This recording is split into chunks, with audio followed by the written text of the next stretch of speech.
Meeting. There are Title VI forms on the back table, as always. Anyone cares to fill one of those out, they can be turned back in at the auditor's office. If you'd all stand, I'd like to ask Todd out, lead us in the pledge. All by prayer. Pledge allegiance to the flag of the United States of America and to the republic for which stands one nation under God, indivisible, with liberty and justice for all. I'd like to ask, lead us in prayer, please. Let's bow our heads. Dear Heavenly Father, God, Lord, we just thank you for today. We thank you for this time of year that we can remember your son's birth. Lord, I ask that you would be with this meeting, that you would bless it with wisdom, discernment.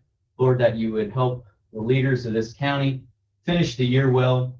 And as they prepare to start the new year, God, that you would just continue to cover them with blessings and protection. Lord, we just ask all this in your son, Jesus Christ's holy name. Amen. Amen.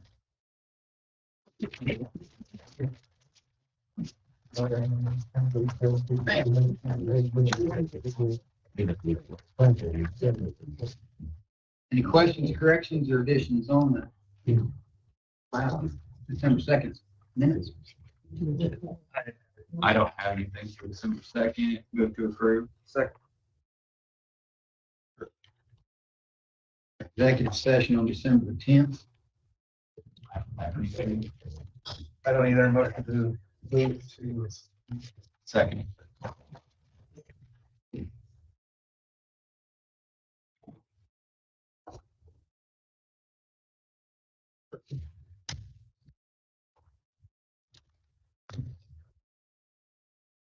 Claims. The one in there that I'd like some more information on was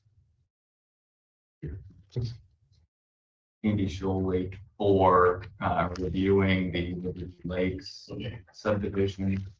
Two separate claims, $1,320, $60.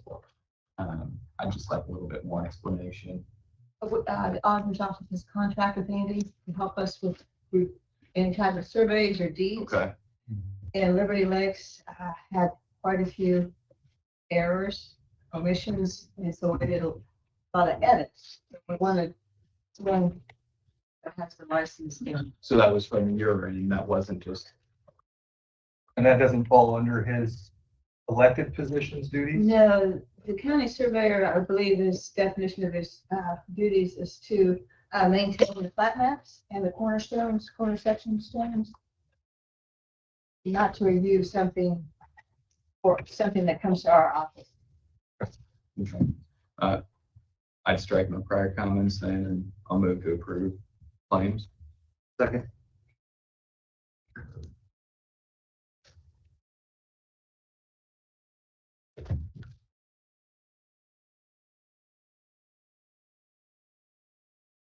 Payroll, 9,200.07. Move to approve payroll. Second.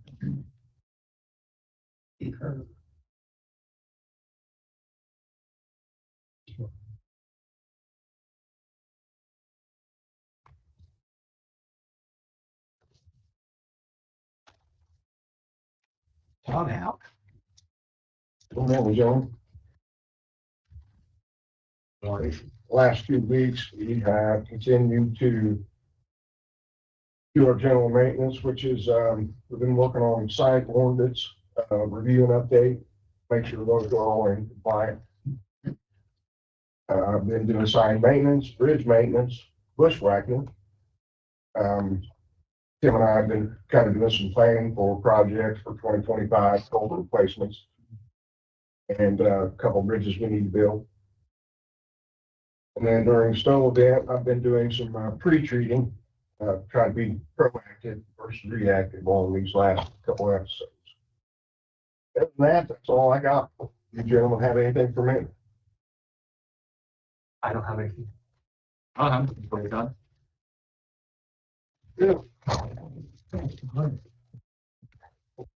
Tim, turn in the building.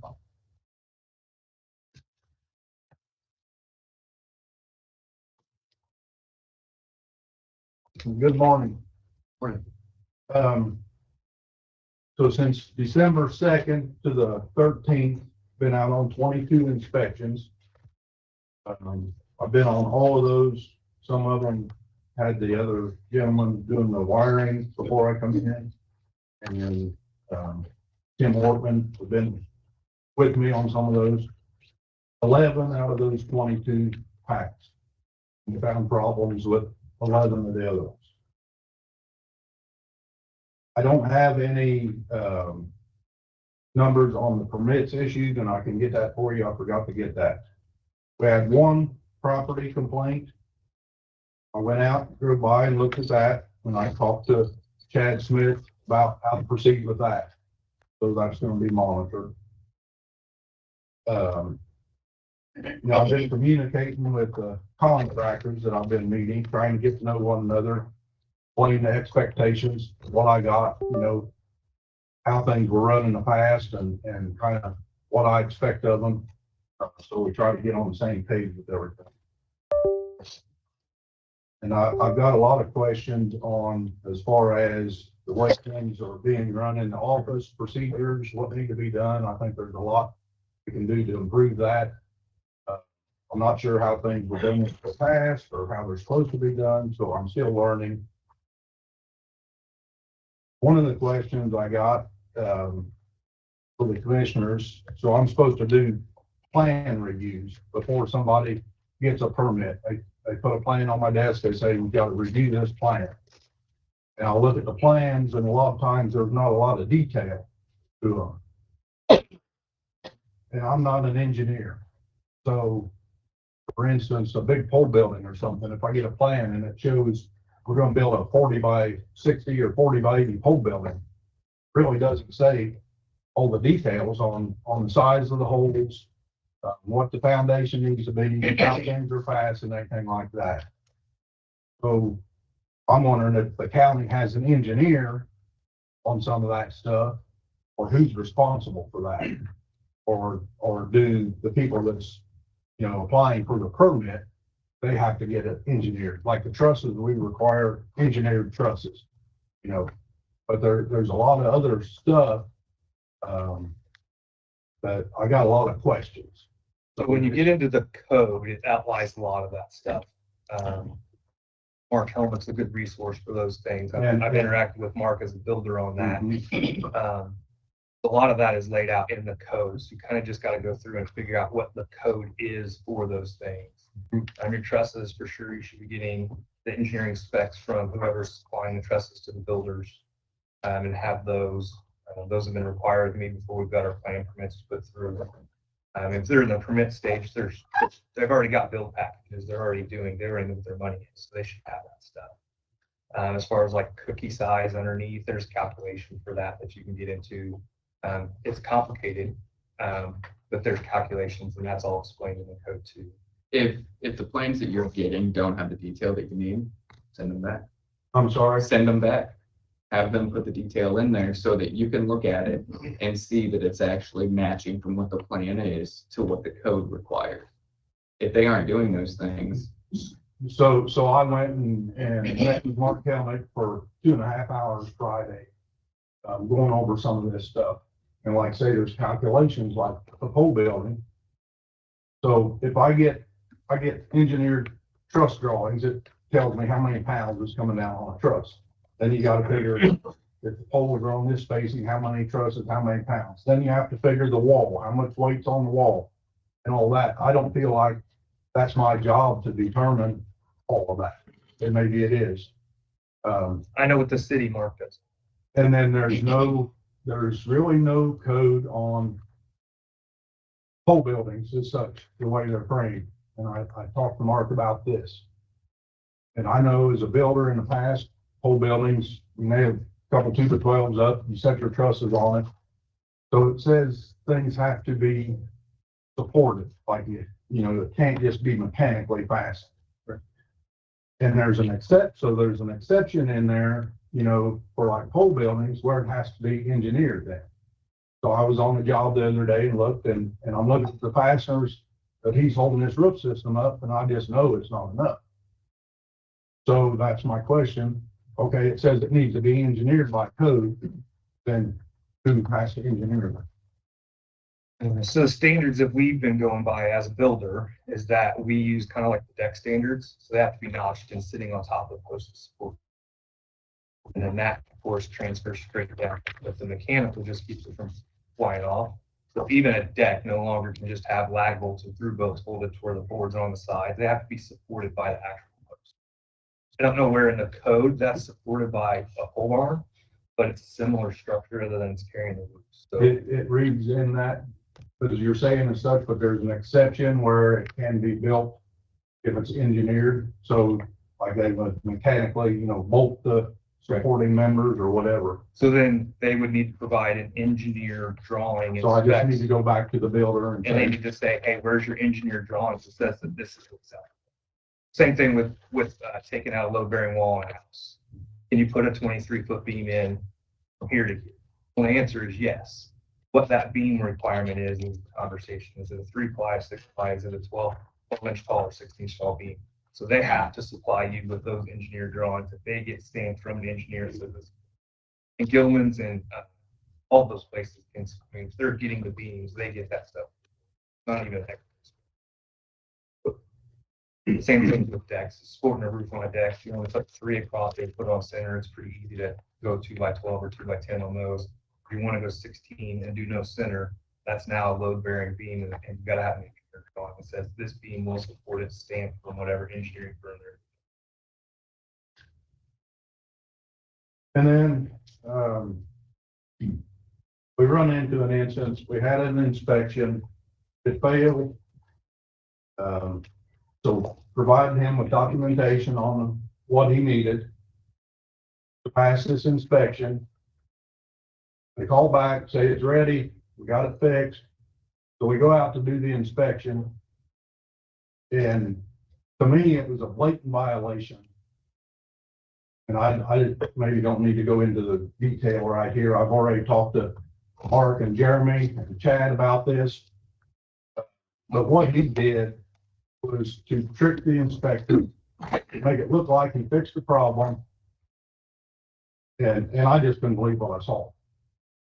And I do not have any tolerance under my supervision for that kind of work. And I'd like to see some kind of policy written up. I feel like there's got to be some consequence for some contractor that does this knowingly with the intent to fool us. So I don't know, and I talked to Chad about this also. I don't know what kind of policy, what we can do if there's anything legally, because I'm new to this process. But I know the difference between right and wrong. And I just have no place for people doing work in this county like that. And I just wanted to make that clear. So from my standpoint, as prior law enforcement and as a builder, we already have an ordinance and we already have violations and fines set in place for code violations. You, as the code enforcement officer, have discretion on who you give those to and who you do not. So if you show up to my site and I've made a mistake, but you think it's an honest mistake, I just didn't know, or one of my guys got past it, you don't have to write me a violation. But if you think I'm trying to cheat the system, save $1 and get through one over on the homeowner or on you, you certainly have the discretion to do that. As a code enforcement officer, you don't have to write every code violation. If it's an honest mistake or lack of knowledge, if you're going back to the same builder and every time they're failing the same things, you write them for everyone. And if you give them a pass on the first one and tell them what they need to get done, and you come back and it's done wrong, write it. And that's the violation. I don't think like proving deceit within the violation is hard. You never have to prove your discretion. You get the discretion to go, hey, this was an honest mistake. This guy always does a good job. It was just a oops. I think it's deceit in this was. I know. I'm arguing the situation after one of our meetings. So, but we don't, to write a special one for that, that builder he just never gets passed. You know what I mean? Like, that's the guy that every time you pull him over for speeding gets picked. I would like to see, something like a probation period where he's not allowed to do work in this county for 6 months or whatever it is. When you do something like that, I just could not believe what I saw. Now, I guess I'll see a lot of things in this job that I'm not used to seeing, but I just want to make it clear, and I'm not a hard person to get along with, but I'm an honest person and I want to do an honest job. No, and I agree with that. Some counties require their contractors to become certified or licensed within the county. That's the conversation. And their certification or license can be revoked for lying and deceit and troubles like that. So that's something that the commissioners of next year. I think that's something that we're seeing more of, that kind of behavior. We can talk about that. That's an added step that I don't know if we need to do yet with our contractors and our builders. But if it's something where you're seeing it more frequently with a number of different individuals who are out working, then maybe. If it's isolated to one person, it's going to be difficult for them, I'm guessing, to pass an inspection, because you're going to be walking through there with a magnifying glass looking at every single thing. So let's just kind of see if this is a trend that continues, that broadens out, or if it's just a narrow, isolated incident. Having a code enforcement officer that's, how do I word this correctly? Doing a more thorough job than what has been done in the past is going to be a culture shock for our contractors too. So there's going to be a bell curve where 11 of 22 inspections passed, and I would say that is out of character for what's happened in the past. I would say it'd be 99 out of 100 that passed in the past. So you're probably doing just a much better job, and it's going to take a while for people to get on board with that. There's probably some contractors that don't know the rules at all. They're just doing out, two guys in a truck getting things done. And they'll either fizzle away or they'll come up to speed. But I would imagine in the next 6 months, your job will get a lot easier. And right now, it's just going to be difficult. And the ones that are trying to get by with things think that this is just a new thing, and they'll figure out. But it'll get that, all that stuff. And that's why I've been trying to communicate to them, in the past, things were done this way. Okay, so if I go look at a job, I'll say, well, this needs to be, so next time I come on your job, I would like to see this, Right. I feel like it's gotta be a gradual, you can't just flip a switch, go from this to this.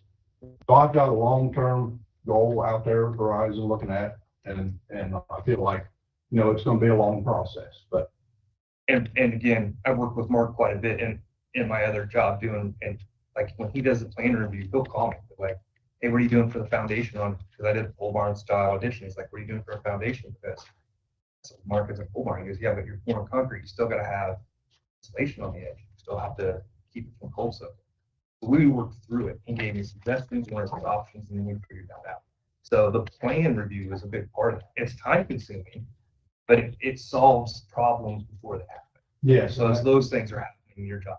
That's what I see a lot of, and that's what I tell them, that needs to be stopped before it ever starts, But because if I go out and look at a job and they've got two small headers in and it's already framed, well, it's too late at that point. How are you gonna get them to change it? So it needs to be addressed before the building starts. So that's some of the stuff we got to work on. And something that Mark does, and again, I praise Mark pretty good. He's a particular man, but he supports everything with code. So when we have a discussion, I'm like, well, this works, and he's like, well, here's the code. And oftentimes the code that I'm referring to, because it gets updated every 2 years, and I'm sure if you're in the book, it's a giant pain in the read, because they never get rid of a code.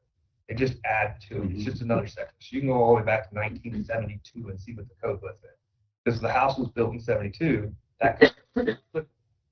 So, but he doesn't just tell me this is Mark's way. He says, hey, this is the code, this is where you need to be at. Because oftentimes those changes happen. Contractors aren't going to code school every 2 years and getting the ethics, right? Really the inspector, especially small guys, we can't take the cost. I think you're doing a good job, but it's going to be an uphill battle for a little while. And that's one thing I want to go to training also, and I've got the blessing from the commissioners that any training, I've looked into the IOBA, and they have training sessions probably monthly. So I'm going to try to start going to those maybe in January. It's held at Greenwood, usually the same place, and then I think they have a annual conference once a year.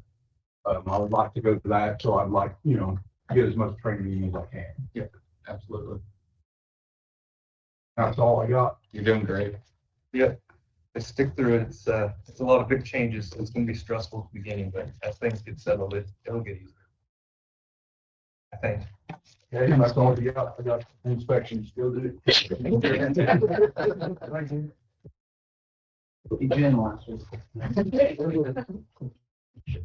Mindy's sick, not here with us. Judge? Good morning. Good morning. So JRAC has met twice now regarding opioid funds that we talked about in October, I think. Right now, there are a total of $520,333.86 in opioid funds available. $370,545.54 are what's called restricted funds. So there is criteria attached to those funds as far as how they are able to be distributed and used. And it's pretty broad. As long as it is substance abuse related, it can be used. $149,788.32 are unrestricted, which would be at your discretion to distribute and use how you folks decide to use them. We have started the process of an application so that public could apply, and it could be groups, it could be an individual. That will be live, I would say by January, first of the year. There'll be a website application that people can apply. It will come to JRAC and then we'll review those and come back with recommendations. We have talked about what are our meetings and we have been here today. The board has voted on this. And it pertains to our substance abuse treatment programming that we do here in the county. That would be probation, community corrections, anyone on home detention, wellness court is also involved, and our residential treatment homes all utilize substance abuse programming. And we had a very good result with Hickory Recovery Network. And it's been a situation over the last year. I've felt for the longest time it's too good to be true. Because what they did is they would bring people to us, professionals, to come in and put on programming. They did it frequently, with 3 times a day. They came to court services and used their facilities, their meeting room, which means everyone that is required to go to this programming has to go through probation, community corrections doors. So it's an immediate, we know you're here, we know you're not. The other good thing, and which made it too good to be true, is they only billed insurance. So no one had to pay out of pocket. The county that was required to do programming. That's always been a problem because that makes these folks become money collectors. And then it also makes people that might need programming have the ability to go to them because of money. So it has worked great. Got Matt and Abby here from probation and community corrections. They have loved this. Hickory trying to finally figure out we're losing money and have approached us too about discontinuing their services. There's been discussions ongoing as to how to keep them going, how to keep this going like we like. And so they have a proposal. Matt and Abby explained the details to that. This is something that would be an ideal use for opioid settlement funds. That affects so many people and does service for the community. So I'm going to let you talk about it. This again is something that JRAC voted on, I think, last week. So all this has been presented to the board. They have agreed to put it to you folks for a vote. So, Abby, go ahead. So what the JRAC board approved to do was to supplement Hickory for up to $60,000. So what that gets Decatur County is we remain with our 2 clinicians that we currently have. So Hickory will fund a clinician, and essentially we will fund a clinician by supplementing through Hickory. Okay, so it allows us not to lose an employee back there. They are still doing assessments. They go to the jail and do assessments. They do them in the office. They do them for the general public. If somebody wants a self-referral, they do them for our recovery houses. And of course, people on community supervision. They run 3 IOP groups a week. They run a morning from 11 to 2. They run a 4 to 7 and a 6 to 9 group. So three classes 3 times a week. It's really important to have those later 2 classes, the 4 to 7 and 6 to 9. And those are always full. There's always a wait list on them. They will run 2 relapse prevention groups, an 11 to 1 group, and then a 3 to 5 group. However, they did just start a 3rd relapse prevention group because of the need. But in the contract that Hickory would write up, they would agree to keep 2 relapse preventions. They will maintain wellness court. They will maintain all our services as we already have them, if we are able to supplement a position. If they're not, then we're looking to have to either close down the program or drastically reduce services, which would really limit everyone's ability. We've had really good luck with them. I think Judge Day touched on the most important thing is they don't charge any clients. If their insurance doesn't cover for whatever reason, they become scholarship clients. So our clients are never billed for treatment that they need. Over the past year, just through the end of November, we've sent them, court services alone has sent them 200 plus referrals.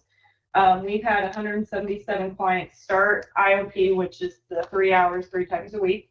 We've had 75 clients start relapse prevention. We've had 72 clients graduate IOP, 51 clients graduate relapse prevention. And unfortunately, there have been unsuccessful discharges, nature of the beast. 84 unsuccessful discharges from IOP and 24 unsuccessful discharges from relapse. But I mean, overall, it's a great program for us, for the community. The participants actually like going to treatment, which is shocking for them to say. Do they have any intention, or are they trying to become a community mental health center through state? No, when we've talked to them, they're not interested and they're not able to provide the services, especially on the juvenile side of things. Can't fall. I don't have any issue with it. With giving 60,000 or up to 60,000 for this. What's our plan going forward in the future? So this would, I'm sorry, I should have said, in the contract, this would get services through the end of December of 25. And we are going to start looking in March, whether that's a grant to fund them separately, or we look for a different treatment provider to pick up what we have, basically. They just hit us, kind of blindsided us a little bit with a short time frame. So this is a one-time ask for the opioid funds. I don't have any more questions. I'd make a motion to accept the recommendation from jail. They doing, I'm guessing some of the individuals, some of the participants are not on insurance. Correct. Do they do anything to try and help them get signed up for HIP 2.0 or 3.0, whatever version it is now? So they actually refer them back to us and we refer them out to the hospital. Okay. April Spears at Claymate is who we refer to. So we always try to get on with insurance prior to sending them to Hickory. We give like a 2-week period. If they either bring an acceptance or a denial letter from Claymate. And if they have a denial letter, they automatically become scholarship clients. What they're finding is a lot of private insurances will only cover certain percentages compared to what Hickory asks for reimbursement. And so they just end up eating that cost instead of charging the client that. I'll second the motion. I concur. Thanks. It's a good deal. Thank you. Thanks for your work, guys. And we can okay for you. Yeah. So there was one other thing, we did talk about last year, you awarded Wellness Court 135,000 of these funds. That has not yet been separated out, and we feel like that should be set up in an account so that Wellness Court could have access to it. I anticipate that it would be Judge Bailey that would make claims from that account, but at some point, we need to be able to keep everything straight, so the account would need to be set up. So I'm just asking on behalf of JRAC to be able to tell Judge Bailey that here's how you access that $135,000. Was that ARPA or was that? No, that was opioid relief money. I think it was. They came before us earlier this year and asked for that. We approved that and gave it to them, but it's still sitting in the same account. So I don't know whether it's us that can approve a specific line for that to be pulled in, or they gotta go. We're using now. If- Opioid was awarded, and we haven't had access yet. So separating it from the pool that opioid is in, just kind of makes sense so that whereas there is a lot of opioid money, that 135 has been spoken for. It needs to be in a separate I appropriation. think you have money that's not there. Within that fund. Yeah, that way the accounting can be done cleaner. Yeah, so they can just have a line added to that fund, right, Janet? And then it Correct. shows that, and then you'll have one, and then line 2 is. And now it would be line 3, 60,000 to them, and then that gets paid out. I'm assuming that's not anything you need to vote on, it's just a housekeeping thing, but we talked about that, well, as you award things out of this, we need to keep track of it better. Right. That's okay. Yeah, and that's how we do it with ARPA. We have the first thing is ARPA, but every time we award something out of it, they get their own line, and we can track the expenditures out of that. I think that's it for us. Thank you. Thank you. Bob D. Hall. Good morning, family. Morning. Patty. Wanted to stop by this morning and give you guys an update. First off, though, I'd like to recognize Teresa Cavachi for 40 years at the Parks Department last year. So I see you're out and about, or congratulate her, just to let everybody know. That's a pretty big accomplishment. Next, I just wanted to give you guys an update on the complex, what's going on out there. Our last week at our Parks Board meeting, we did okay. We approved as Park Board using Brad Judy as a contractor to complete the 4 diamonds in the back. That's just gonna get a new, gonna skim the, I guess, the surface off the back, and then add regrade, cut the curb off the back, and then resod a lot of the areas around those back 4 diamonds. We had 3 estimates on that. It by far was the work he was gonna complete, we felt was the best. So, and his budget numbers, I would assume, hoping we can't ever bank on that, but I think it's the board, it's others that talk to him, but numbers would come back in a little lower than what he proposed, but that money we're using for that was awarded through RDC. And so I wasn't sure, just want to make sure you guys were aware that that's what we decided. Make sure you're okay with that. Sounds good. As far as the turf project here, I don't know if you've been out there, turf is being delivered on January 6th. It should be prepared and ready well before then. I believe Brad said, I think he's only has 2 now. His plan was to have 3 ready by last Friday. The weather didn't play with the rain and warming up and then freezing again. He was hoping it would be froze to get everything done and ready. Had the 3 done. Had the 4th done this week, ready for AstroTurf to do their thing by January. So that gives us enough time. We still should have everything finished in time. That's one thing I want to do, stipulation on the back that he agrees that I'll have the back 4 done by April 1 as well. So we're ready for our rec leagues and for tournament play in April. One other thing that I had with that, unless you guys have questions, I'm gonna bring Janet into this, but I sent an estimate the first invoice from AstroTurf was set up here. I think Christy said she had wanted to mention that to you all because that's going to be paid through ARPA funds. Right around 106,000, Janet, I believe, something like that. And still new to me, but we had to get that paid because that was sent 3 weeks ago. Probably. That was it was in the claims. Okay. Today. Okay. So very good. Just all timing with their commissioner meetings. Gotcha. So I had, you guys have questions? Nope. Thank you, Rob. All right. Thanks for that. Thank you. Thanks, Teresa, for 40 You're years welcome. of government service. I can't do anything. Yeah, be over 40 to get there. Chad. Yes, so at our last meeting, we had first presentation of the revised, actually now considered PFAS ordinance. And gone past couple of weeks, I'm aware of any negative comment to the revised ordinance and the way we're approaching this. So it's here for the second time, just a quick open for public comment and then votes on the proposal. Anyone present want to comment on the PFAS ordinance? One comment, I think we kind of, during the first reading or maybe the second, the policing of it, what prevents somebody from saying, well, we're coming in too high, dilute it. Okay, we passed, now we can go apply it. Put the product out on our fields, if you will. I mean, I guess I get the concept of it is how are we going to police it to make a real impact? The testing can't just be overridden with dilution. What's the safety factor there? The complication with that is you can't make a 0 PFAS in the biosolids ordinance because, Okay.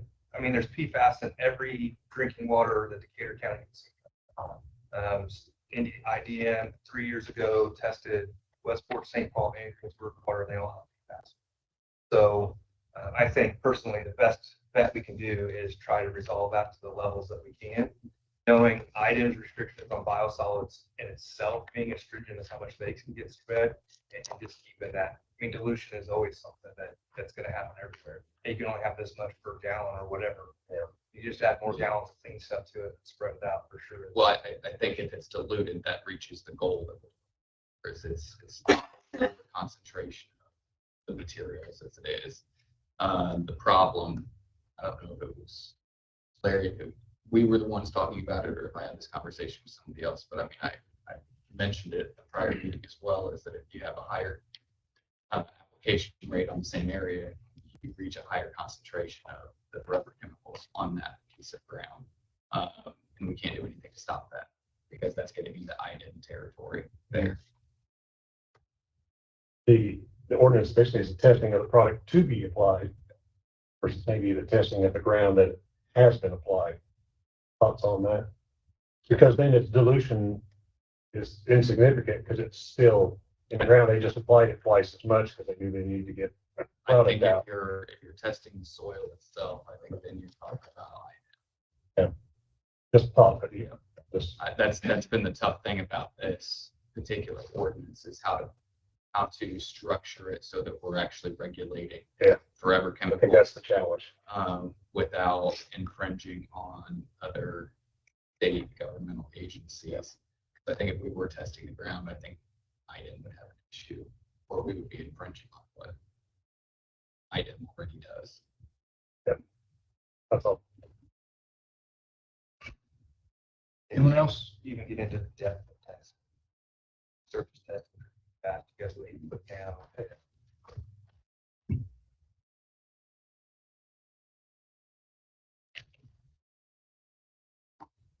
No other comments? Motion? I'll make the motion. I'll second. Start. I will add, I did have one question about what if they apply it without getting it tested? And we do have a fine schedule for that.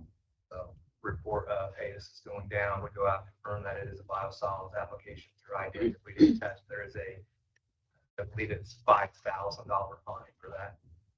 Testing, I looked up, I found several places, the testing is $300 to $500. It's not an expensive test to have done. So it's not like we're requiring everybody to spend $27,000 to do this. That's on the applicator, the testing cost. Yeah, they have to provide the test. We don't do that. Kind of like building, you have to bring your engineer drawings. So if you want to apply it, you have to. So it's not a super expensive test that we're imposing on people from the research I could find, just a test that needs to be done and they can go out. Fine is much larger than the cost.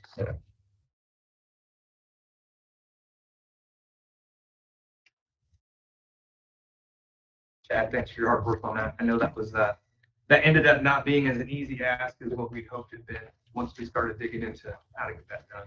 So multiple revisions and work on making sure that it was good. An ordinance that doesn't have good legal standing is just a piece of paper. So I think that's the best we can put out there to make a real difference.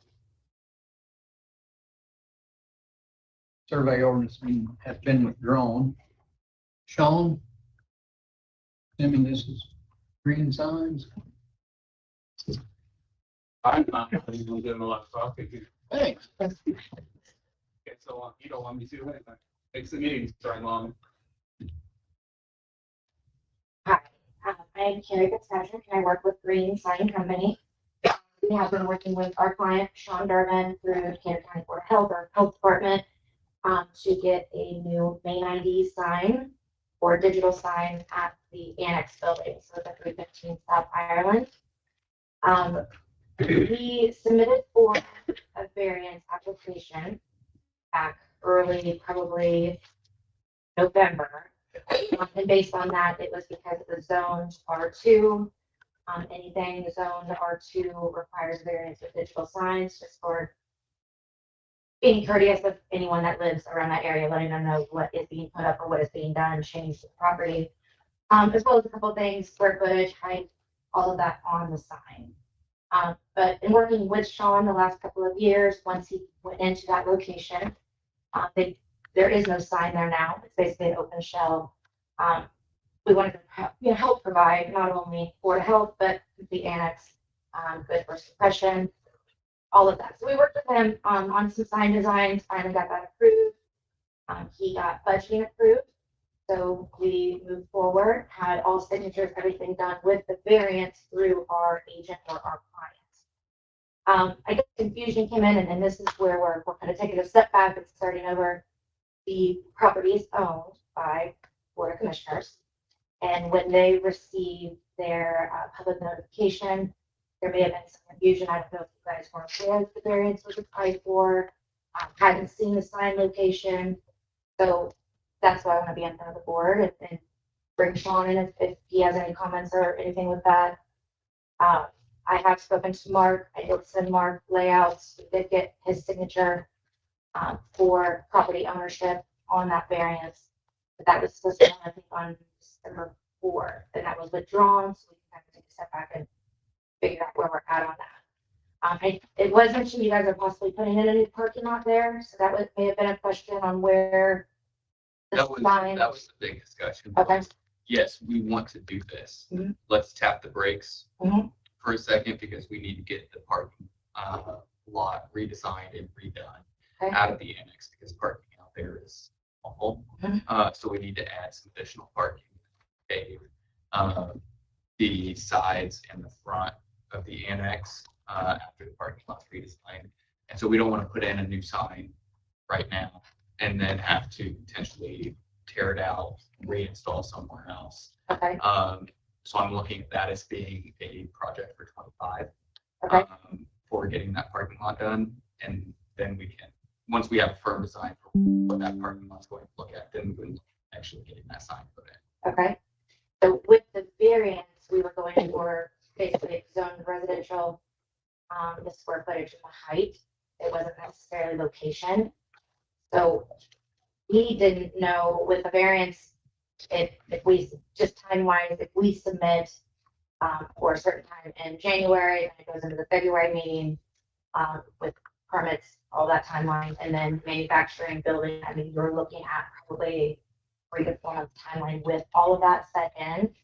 Just working with our client, I didn't know, originally it was, let's make this a 2024 project, which is not gonna happen, of course, but being 2025, if we can shift that location closer or however, would you guys be willing to go ahead and get the sign down? I could just to clarify, I did come to the November meeting. That where it is now, that would not affect the parking lot location would not affect that location. I can say as a commissioner, I've received none of this information. Yeah, I didn't either. Absolutely no information. So while the Board of Health is paying for the sign, those things are important to us in the design. Okay. So I found out that we were moving forward and put a sign in variance when I got notification from the city that there was a variance. For our sign. Right, okay. So for me, a lot of that's just lack of communication. No Okay. idea where it's going, how it was, none of that communication for us. And we're gonna put a pretty substantial parking lot in there. I don't think it will affect where the current sign's at, but I also don't know, once we really get a drawn layout, and it'll be the next commissioner's job to look at that, whether that's the best place for a sign. So while it may not affect that location, I don't know if that's where I want or where they're going. Right. So once we get a drawn layout of how the whole parking lot's gonna be, we need to figure out whether that's what we want it for. I appreciate the Board of Health paying for it. Their grants, that's a great thing for all the taxpayers. I have nothing other than, no, we're not expecting signs, probably, we don't have design yet for the parking lot either. And then to find out kind of about it, variance is one of the other things. We were also told that the only people that can apply for variances with the city are the owners of property. We didn't apply for variance or even know. Right. Yeah, that was the two lines too. So After some further discussion there, that statement was qualified. There are circumstances in which builders and other entities apply. If I can say something on that. Yes. It can be, I'm Sarah Hanger, the building commissioner for the city. Anyone can apply for the variance, but it has to have the owner of the property signature. Sarah, I have a question. I'm glad you're here. Mhm. Is R2 the proper zone for that location? Probably not, and I can't tell you why it is zoned that. That was well before my time.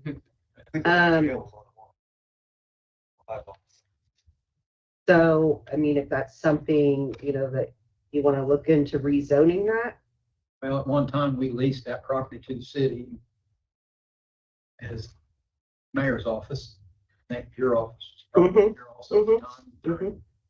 And that's my question. Why is it still in R2? I wish I could answer that question for you. There's a lot of those that are around like that. It makes no sense. Maybe that's where the next group needs to start. Might not need a variance if it's zone's properly. And in all honesty, I can't say what the board will do, but I don't see it being an issue for that variance to be approved. With the other projects that we have there, going to the zoning thing, like, a lot R2. What's going to be? What issues become from that? Talking like a 70 or 80 parking spot area in an R2 zoning, and that's a whole other round of pure special exceptions and variances. Great question. I hadn't thought about that. I didn't know. Like I said, I knew the jail, I think, was R1 and actually 5 lots. Pretty cool jail. That would be- And just one more point of you guys doing the new parking lot, new power or additional power will need to be ran. I understand that possible location will change.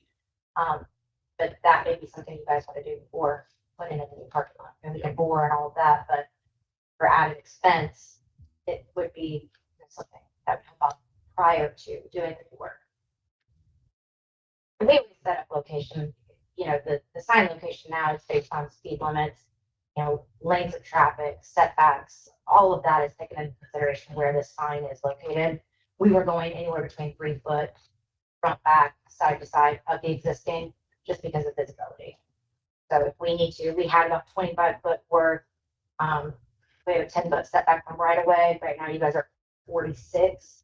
We have that good amount that we can even push it closer if we need to. So My question, I guess, if we want to move it, say, 50 feet closer to the other entrance, is that going to require a change to the variance? as long as we don't go past that 10-foot right away. So it can move up and down the road as long as it's not And that's within. correct. If I'm wrong, sir, but that's Yes. correct. Yes. So right now it's square footage, height, and then R2, just because it's a digital sign, we have to do that. So it's really, and if we meet up in 3 months and you guys say, hey, let's move it 10 foot this way, or 10 foot, this, it won't affect it. We just want to have the variance guaranteed, so everything is through the layouts. Do you have a copy of it? Mhm. I made some notes on here too, because I made it just shows all the variance means and all that. Sarah, in your opinion, what should that place be rezoned? It could be rezoned. We have a new zoning classification of kind of like institution that would cover like government type buildings. Or I would say like a B2. So if it were zoned properly, would the sign variance requirements change? Height, square footage, that's all still going to remain the same? Yes. They would need a variance either way. For any sign that's put up in green, variance? No. But as far as the size and stuff, that would require a variance. Does the variance have an expiration date? It doesn't It goes get with into property. construction. It goes with property. So say by the time we bid a project, do it, we still use the same variance. Yes. Yes. I think with the information that we can move it around this area, I'm comfortable going forward with the compliance with the variance. You're here, public opinion for 3 more weeks. If you have any issues with letting them move forward, you think? I think you're fine with the variance. I think moving forward, with the variance makes sense to expedite your process, get it done in 2025.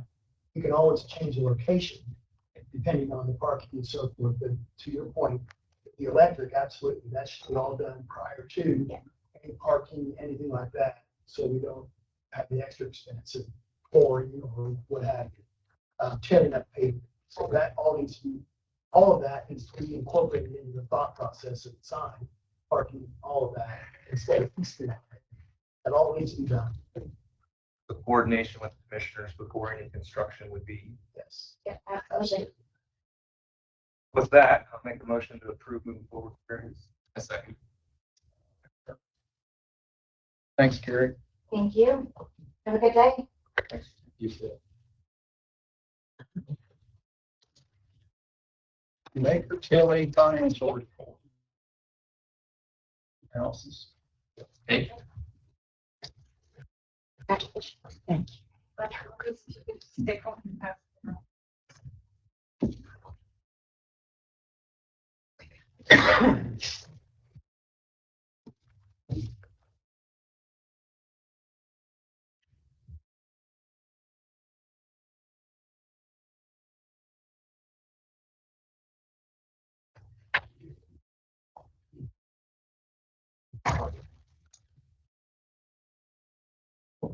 You guys.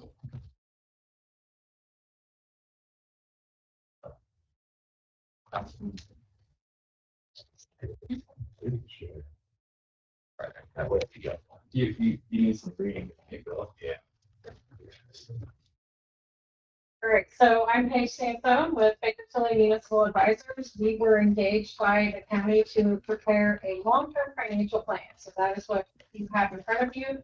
Due to the interest of time, I'm just going to hit the highlights of the report because it is a rather lengthy report. So I want to start on page number 2.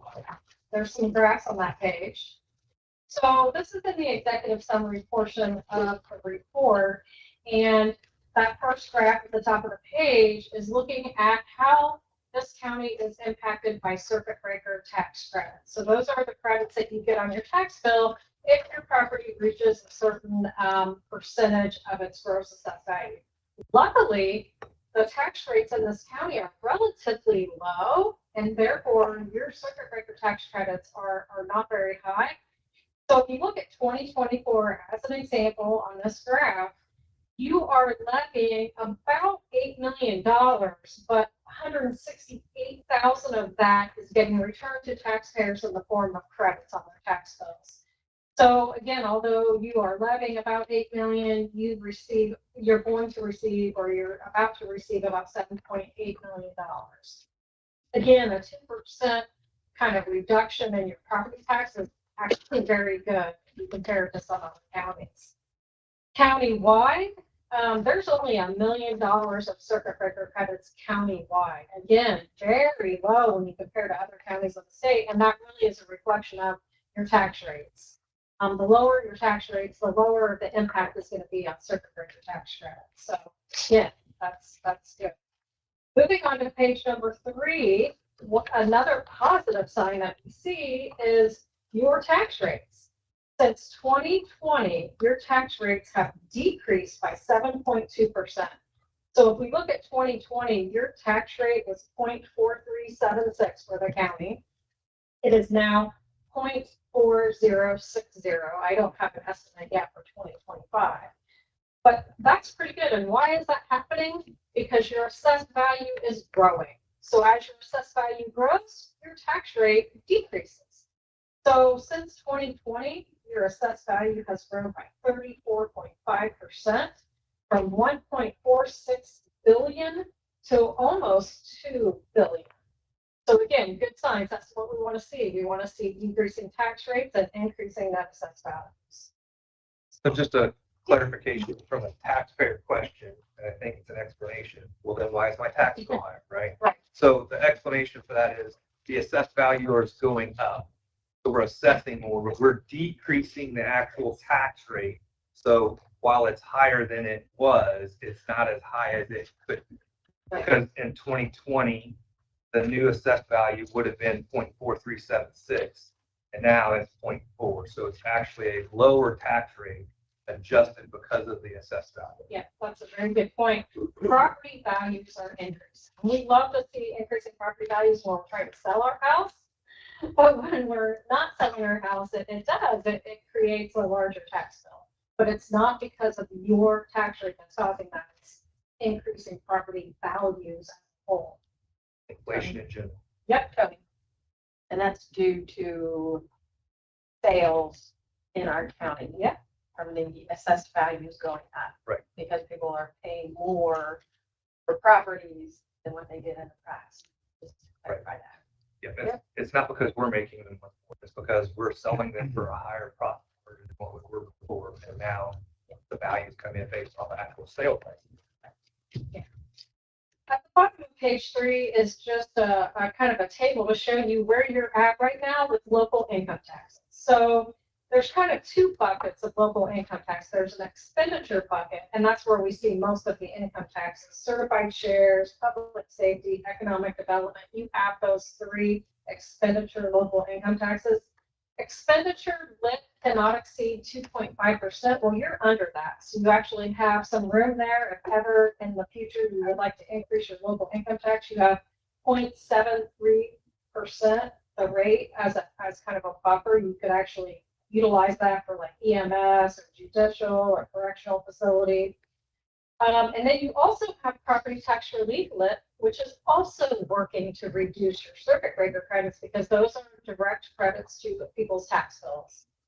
And then you have the special purpose lit. I assume it was for a jail project. So your total lit is 2.5%, but you're not at the maximum for your expenditure lit. So again, you have an opportunity in the future. If you need to, you could go up by another 0.73%. Next page, on page 4, just to kind of give you some history on your local income tax. It has been growing since 2021. It's grown 12%. In 2025, we do have estimates from the state that in total of your certified shares, public safety, and economic development lit, you should get about $7.4 million, which is actually almost a 14% increase over 2024. Again, positive news. Fund balances at the bottom of page 4. So we looked at this report covers many more funds than just your major funds, but this graph shows your major operating funds. So that would be general, health, reassessment, lit, public safety, highway, park, statewide 911, and countywide 911. So the reason why we look at those is most of these funds are supported by property tax. So we want to see kind of how you're performing with those property tax supported funds, and you're actually performing very well. We have like guardrails on this graph. We've got a dotted red line, which just means that's a 15% cash reserve. So that's cash balances that equal to 15% of your disbursements. That's the lower guardrail. Like we don't want you to fall below that. The green dotted line is the 50% cash reserve. So 50% of your disbursements. You're actually above that. So that shows strong, finances here at the county. It does kind of curve down a little bit just based on some of the assumptions we're using in the report. But really what this shows is you've got opportunity to probably utilize some of these cash reserves for one-time capital outlays. And we'll talk more about that. But, really, if you have about a 30% cash reserve, that's considered good. So you're above that 50%. So again, good, strong financial management. Moving on to page 5, we go into use of cash reserves. So we looked at your 2025 budget as adopted, and we noticed that only 3 of the 7 major funds have disbursements that exceed your receipts. That's not a bad thing. Some of it has to do with capital. Like in the park fund, it looks like you're going to utilize about $274,000 of your cash reserve, but I believe there is some capital items in there. It's okay to use your cash reserves on capital expenses. We just you should avoid using your cash reserves for recurring costs, like salaries and wages and those normal recurring costs, because eventually it's going to run out. So really what we try to do is kind of focus on matching your disbursements with your estimated annual receipts. Live within whatever you receive. And But your cash reserves, yes, you can use that for capital outlay. So again, that box towards the middle of the page there is showing like your county general is better than balance. You're probably going to add to your cash reserves there. Health, just almost balanced. It's going to utilize about 15% if you spend your full budget. Reassessment, lit, public safety, highway, all better than balance. Park and rec, as I mentioned, you'll probably utilize about 300,000 cash reserves there. And statewide 911 looks like you might utilize some reserves there. Now, we assume that you're going to spend 100% of your budget, and we look back in the past and you don't generally spend 100% of your budget. So I don't see really any red flags there. Now on the park fund, when we get to that cash flow, it kind of depends on what your plans are in the future. If you continue down the path of utilizing, $200,000 to $300,000 for capital, eventually that's going to run out, right? But it may not be the case here. Fund balances exceeding 50%. So what we generally let counties know is if you are above a 50% cash reserve, you should start thinking about creating a capital plan. How are you going to utilize those cash reserves? And maybe you already have one of those, but you do have some pretty good balances in some of these funds: health, reassessment, public safety, and statewide 911. Really, all that tells me is you've got some opportunity. If you need to purchase some capital items, you have an opportunity. Cam Bridge was the only one we noticed that cannot be funded based on how the council adopted it, but maybe it's because you know that in 2024 you're not going to spend that full budget. But right now, as it stands, it's unfunded by about $120,000. But again, I don't know what's planned towards the end of 2024 or what you're going to do there. And the DLGF isn't going to tell you that because by law, they don't have to review that fund. So I know you already got your 17, your preliminary budget from the state, and they didn't make any comments about that. It looks like we'll have to look at that and see how you end 2024. So on page number 6, we have kind of some observations and considerations for you. So health and reassessment, like we said, the cash reserves are over 50%. So you might want to consider shifting temporarily some property tax to the park or general fund just to spend down those reserves. So that's pretty common. You can only do that during the budget season. So like you can't do it now for 2025, but in 2026, you might consider doing that. You don't have to. That's just a consideration.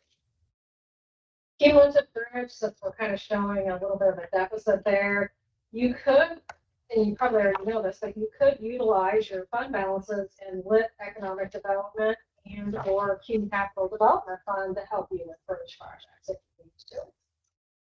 On the highway fund, it looks pretty good, but as is the case for every county, just continue to try to find ways to spend out of NVH restricted. I hate that you're restricted, but you know that 50% of the revenue that comes into motor vehicle highway has to be restricted for construction, reconstruction, and preservation of roads. And it's difficult to try to, find some costs that are restricted that you can shift over there, or just continue like you've been doing.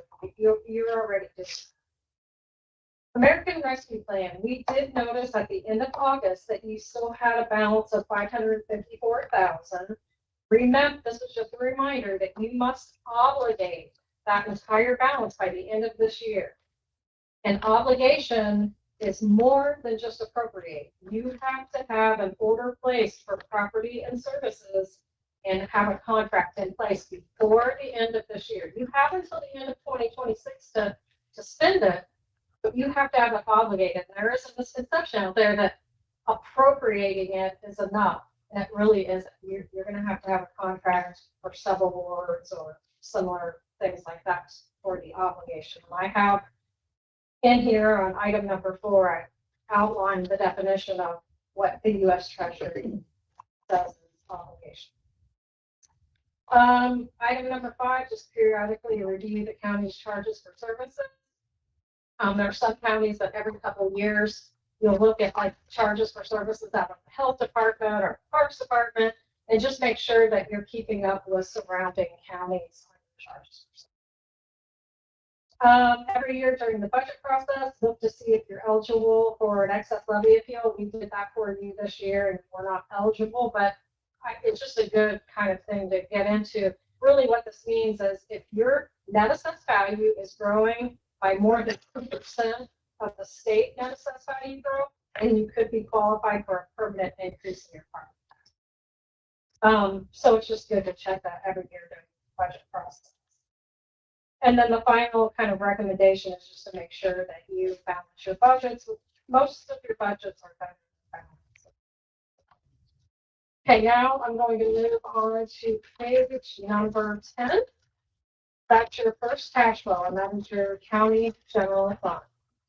And I'm going to spend a little time on this, but then I'm going to go relatively quickly unless you stop me and have any questions. So county general, how we have each of these cash flows prepared is that we have operating receipts is the first section, and then operating disbursements is the second section. We do have some historical information here for you. We have actual 2022 and 2023, and then we go forward all the way to 2029. So if you look at the first highlighted line on line 17, operating receipts, we'll just go to 2025. We're expecting $13.1 million of receipts in your general fund, and you can see what that's made up of. It's primarily property tax, earnings on investments. You're doing well there, and then of course your third-party share. So that's primarily what funds your budget. You're showing that as a reduction for 2024, right? It is a reduction, and one of the reasons is if you look on line 13, lit supplemental distribution, although you've received that supplemental distribution the last 3 years, you never project that because it's not guaranteed.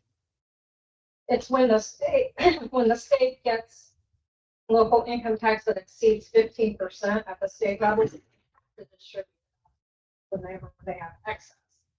It's not guaranteed, so I mean, you could get one. We'll know probably in February or March, if you will, in May, because you only get it once a year. But that's primarily why you look at there.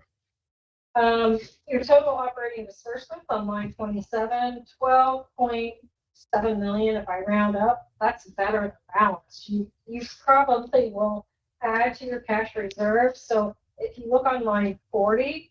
Change in fund balance. That's an important line because that's telling me if you're utilizing cash reserves or you're adding to your cash reserves. So if it's positive, the expectation is you will increase your cash reserves.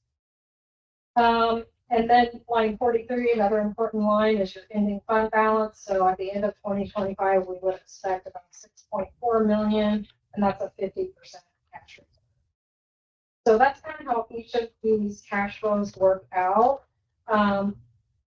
There's also a graph associated to each one. So if you look on page 11, again, we have that graph. Now this one is just for the general fund, and we have those guardrails. We've got the 15% and the 50%, and you can see that you're tracking right along with the 50%.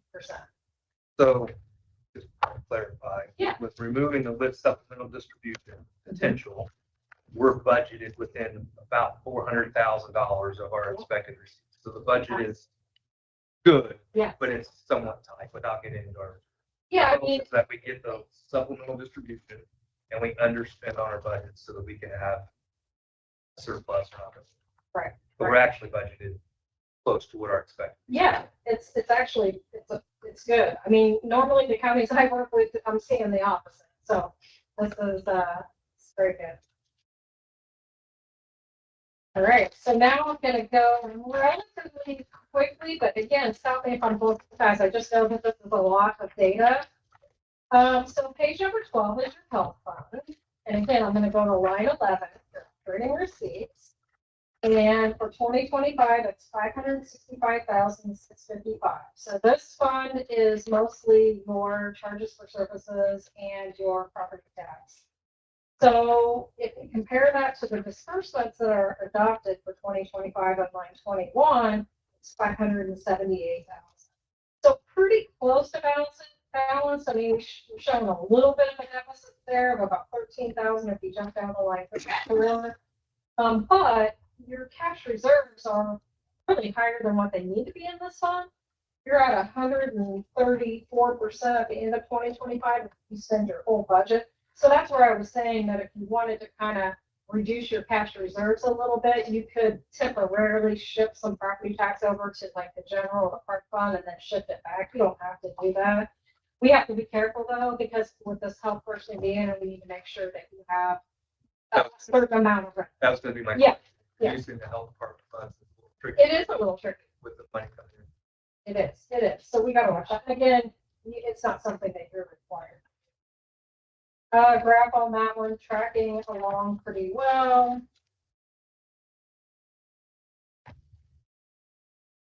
So let's jump now to page 14, your reassessment fund. On line 10, your operating receipts, 249,502. This is about as close to balance as you can get because your disbursements are about 248,500. So pretty darn close to balance. And then you have about 100% cash reserve. So no issues there. And I say 100%, it's not that much money. It's 250,000. So sometimes the percentages sound big, but it's really not that much. So that all looks good. Let's move on to the next one. Page 16. And that is your local income tax public safety fund. Your total operating receipts for 2025, 1.2 million. Your operating disbursements on line 14, about 1.1 million. Pretty close to balance. You've got some good cash reserves in there. If you have any public safety equipment or vehicles or something like that, you can certainly use some of those reserves.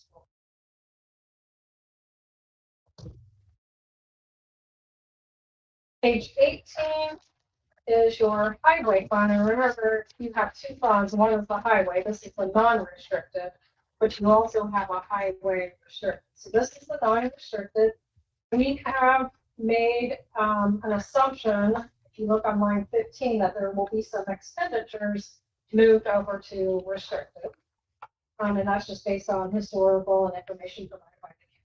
So when we look at that, this is a better than balanced budget because your receipts for 2025 is about 1.7 million.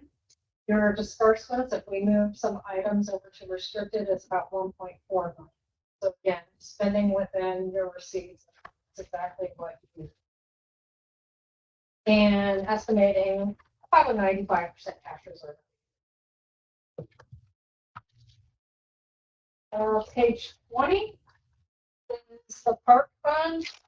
And this one is the one where you're utilizing some reserves for capital. At least that's how you're questioning. So let's look at this. In 2025, on line 10, you have total operating receipts of about 754,000. Your disbursements are 1,027,000 roughly. So yeah, you could utilize about 274,000 of cash reserve, and that puts your reserve level below 15%. So this is one that I would watch because going forward it is showing negative, but only because we flatline those capital disbursements. So you may or may not do that. You could, if you needed to, in 2026, shift some property tax from general over to this fund if you need to, because you've got room to do so. So is this a red flag for me? Not really, as long as you watch the capital expenditures out of this fund. If there's more capital that needs to be done, look at LIT, economic development, look at CUNY capital development. Those are some good options for you to cover those capital items. But this is the only fund that I would really think that you need to kind of watch. Part of our plan is to look at receipts and increase the receipts for current projects. And some Yeah. of that stuff. That's perfect. Not necessarily a tax-based increase, Yeah. but That's usage the increase. user So fee. that's going to form the foundation for projects. To look at that and try to see if those can self. That's perfect. Page number 22 is the statewide 911. So, that's what you're getting from the state, and on line 2, you're only getting about 388,000. Your budget to spend 449,000, so it is a little bit out of balance by 61,000, but you've got such a large cash reserve there that's going to cover it. This might be another one you have to kind of watch a little bit to make sure that you're not running out of cash reserve, because there's nothing we can do to change that 911 safe distribution. But you could, if you needed to, pay for some of these items that general can cover anything in the county. So you have that option.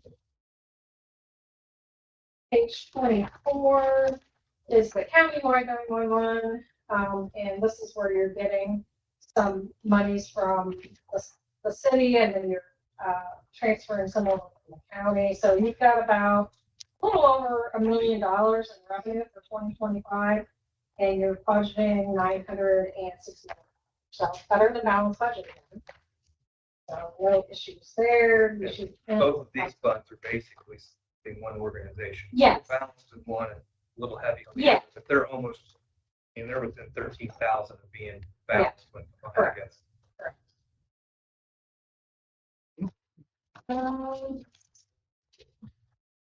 So now we're on page 26, and this is your LIT Economic Development Fund. You've got a nice healthy reserve in that fund. Your receipts in 2025 are expected to be $1,150,000. You currently have expenditures budgeted at $981,000. So again, better than balance. Kind of theme here. It's better than balance budgets. Next is your special purpose tax on page 28. This is that jail lit, available local income tax. So here we're expecting receipts in 2025 of about 5.2 million. You're budgeting 4.2, and there is debt service that we have to take care of out of this fund, but you have enough to take care of the debt service and still have a substantial cash reserve in this fund. So if everything was fine here, you could add operating costs in this fund or additional. You're already paying some operating costs, but you could potentially add some additional operating costs and still have coverage for your bond. So that looks good. And those bonds mature, looks like in 2030. Page 30 is the King Bridge Fund, and this is the one where I said, technically, I mean, at least on paper, 2025, that budget is not funded, but I suspect you're not going to spend your whole budget for 2024. I haven't looked at anything that's been recent fund. But if you look, the operating receipts on line 10 are $778,000. You're budgeting $1 million. Well, we're expecting that if you spend your whole budget in 2024, you'd only have about 87,000 left over, so that's not going to cover. So just watch that to make sure you're okay. If not, consider using the lit economic development fund for the King County. The question I always get on King Bridge is, can we increase the property tax rate on this fund? And the answer is yes. However, if you increase the rate on your King Bridge fund, you will have to reduce the rate on your general health or reassessment fund. So there's a trade-off there. I think it would be better that if you needed to help support King Bridge, that you just utilize funds out from someplace else, like general, CCD, or lit economic fund. I think that's a better choice. Page number 32 is your cumulative capital development fund. In 2025, your receipts are about $793,000. You have a better than balanced budget because your disbursements are $760,000. You've got a nice cash reserve. You should end the year with $1.3 million. So again, this fund can also be used for any sort of capital project. Page 34 is your local road and street fund. Have a really good cash reserve in this fund. Your receipts are about 1.5 million. You're going to spend about 1.5. Remember, the local road and street can be used for really anything that motor vehicle highway can be used for. In fact, Decatur County put out something recently that said local road and street can be used for salaries and wages. Well, that's not been the case in the past. So anyway, what I would suggest using this fund for is probably what you're already using it for, supplies, road salt, bituminous materials, all that kind of stuff. Can it be used to supplement Coon Bridge? I think that it can be used for the roads that lead up to the bridge. Let me get back to you with that, because I don't think it can be used for a bridge, but let me just double check just to make sure. Because that's page 36 now is your MVH restricted fund, and again, we just made the assumption that you're going to spend about 1.7 million out of this fund, and you're going to get 1.7. So you got a nice operating balance there. This fund, a good use of this fund, and maybe this is what you're already doing, is to use it for grant matches, like the community class. I'll go back to the same question. Just I don't know. Local road straight and NVH are kind of sort of under the same area in the statute. I will try to find out for you. it would be much nicer to use those two It funds. would. Just seem to be good for bridges than to go into general or lit. Yeah. To supplement. Basically, Sure would. the road's pretty useless without a bridge on it. It is. First drive up. And so, and that brings me to page 38, because I forgot we had this in here. We have fund descriptions and uses. So these come right out of our statute. I want to see if it says anything about bridges for local road and street is towards the bottom of the page of 38.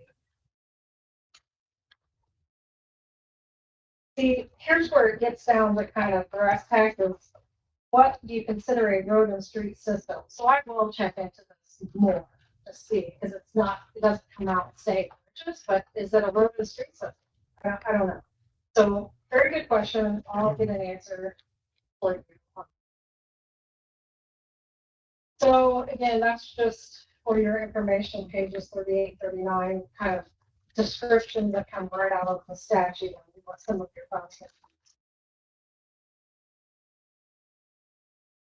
Page 40 is just like a summary of all of your ending cash balances. Again, I don't get too excited about Park and Recreation showing negative there just because we flatlined those capital outlays. That doesn't mean you're going to spend that amount every year. It's just, that was part of the assumptions we used. Page 41, if you just want to see how do you perform against your budget each year, we like to see how much of your budget do you normally spend. So in 2022, you only spent 78.5% of your county general fund budget. I think that's a little low. I think you should be spending anywhere between 90 and 100% of your budget. And so you, in 2023, that's exactly what you did. In county general, you spent 90.6% of your budget. As a financial advisor, when I look at these numbers, I'm making sure you don't have like padded budgets, like you're over budgeting and you're not really going to spend it. It's hard to really manage your finances if you have these large budgets that you never spend. So I feel like you're right around where you need to be. County general, you spent about 91%, health 95%, local road and street 105%. You probably did an additional there. So these numbers are tracking right where they need to track. Lit economic development, you only spent 62%, but that's project funds, and sometimes you just don't need project. So I think that all looks really good. Page 42, you only have 2 outstanding pieces of debt, which is very unusual for a county. Usually I have this whole page for that. So you have a redevelopment district, tax increment revenue, capital bonds. Those mature in 2032. And then of course you have your jail project bonds that mature in 2030. So I like page 42 because it's just a simple summary of what you have outstanding, but you only have 2 debt outstanding that are supported with local income tax or TIF revenue. And then the final piece of the report is just some comparison schedules. A lot of counties we work with want to see how do they compare to surrounding counties. So if you look on page 43, your local income tax rates, remember in total you're at 2.5%.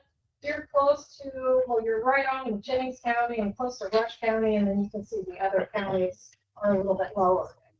But that just shows you kind of where you fall. within those counties.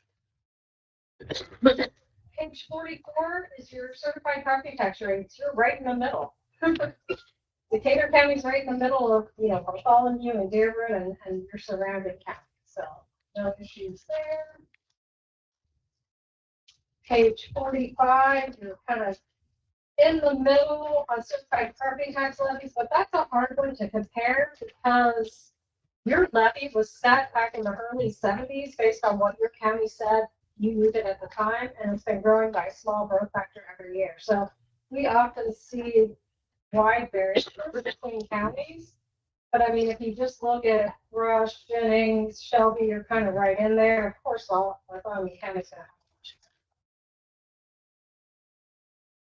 And then the last page, page 46, is your assessed values, again, kind of in the middle there.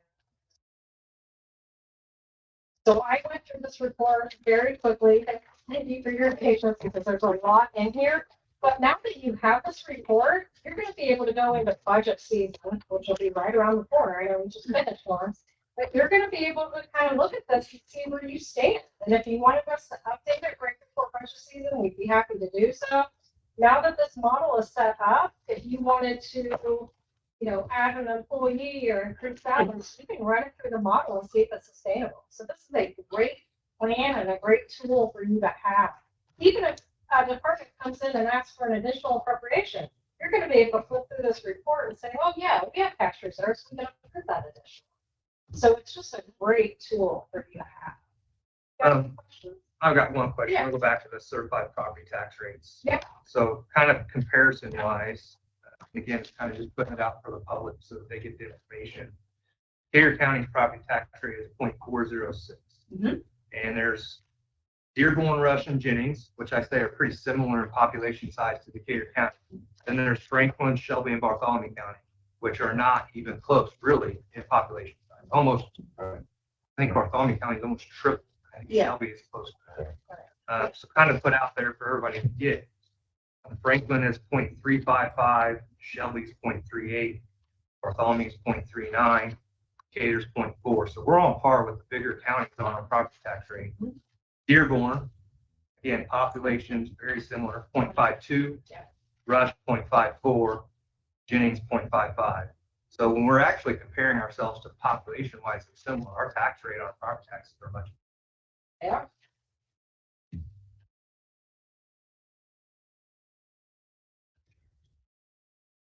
Assessed values out there.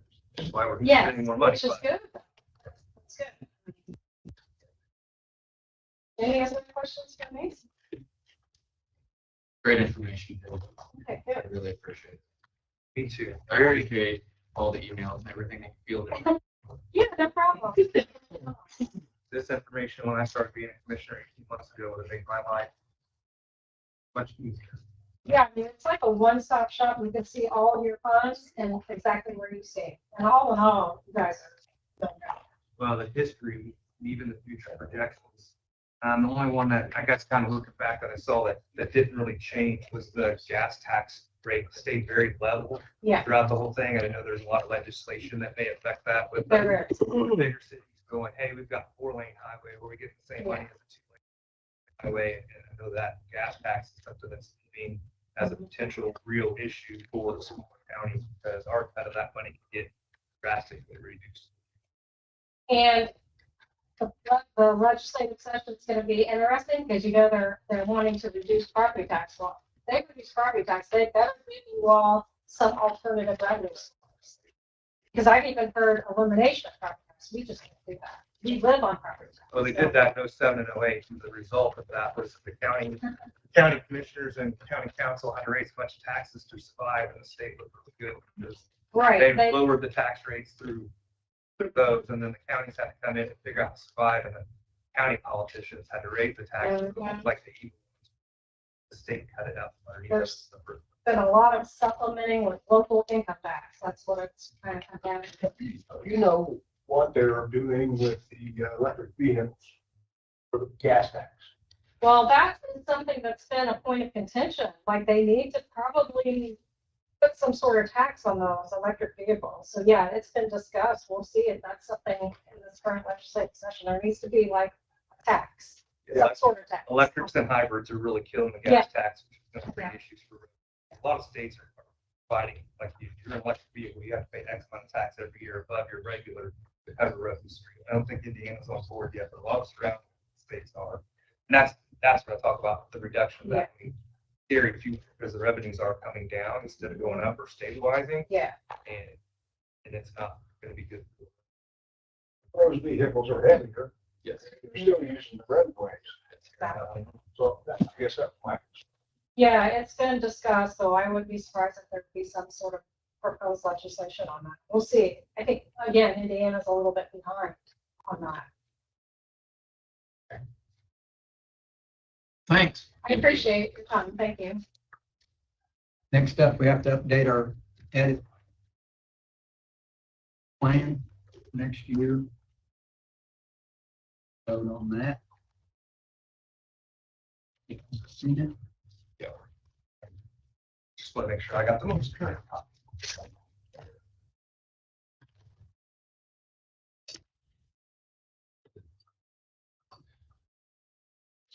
Don't make a change.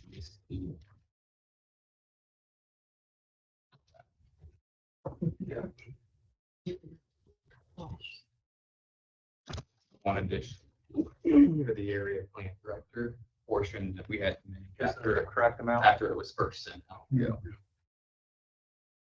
And we're staying within our original budget, right? That's the adjustments in the other areas, stay within the original budget, but take the addition.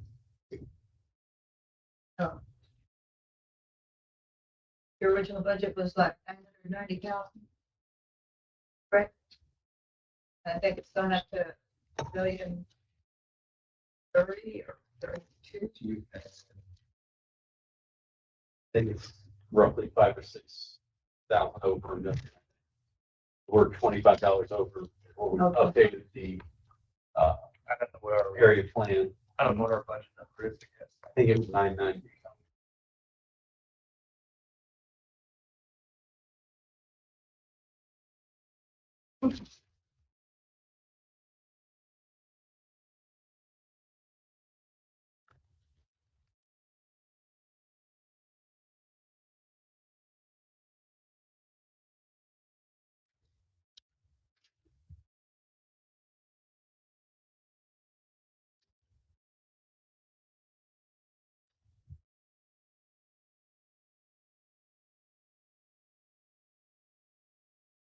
Million, 7,700.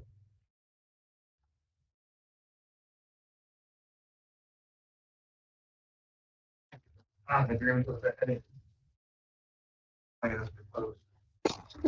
Make a motion that pass the revised edit plan. Only one suggestion I could have is that we could move the graders over to local road street. According to Page's assessment there, that money is large. They have a surplus. We could take that 89,000 and put into that. Well, that's the to do or not do, but it's something that could be done very easily. To numbers.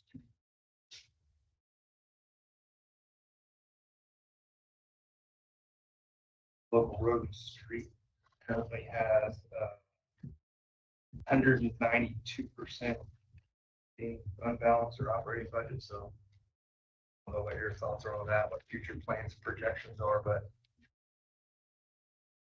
What specifically are you using? We're talking. RS. Know that, Janet? Well, some of it, I believe, is your match or crossings. Yeah. so I don't know whether we're using that for the Park Road project. Those are the questions that I'm having with that discussion. I mean, it's at almost 200 cash balances, 2.9 million in your total operating disbursements are 1.5. I mean, you're almost 200% in savings account.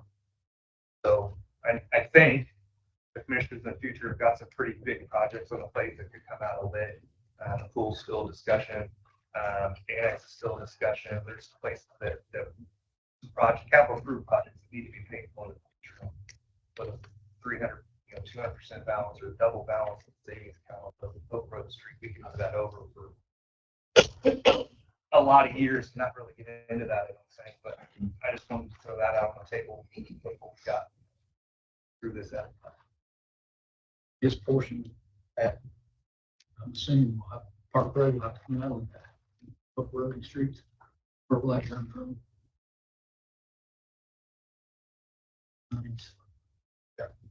Our portion of that's like 1.3 or 1.7. So we have to pay it first before you get it back. Right. I have funds in there. Pay it before they get the match back.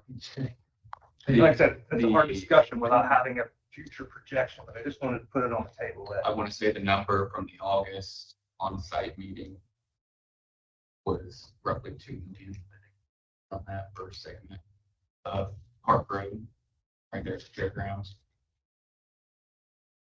I don't know how far the projections and projects that we were able to get out of this report. I don't know how deep it went on that, but I mean, That Park Road project, it lasts in, I think in early 2028. They moved it back. It's supposed to last end of 2027.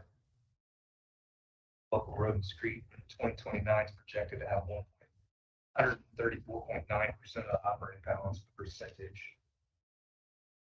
Assuming they know what our projections are for our capital outlay projects and what our expenditures are in the future, was used for that.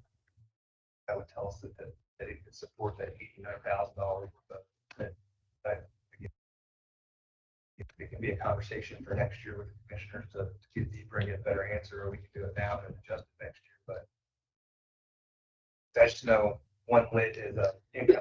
Don't have to spend money on that. We can use the tax, make a lot of people happy.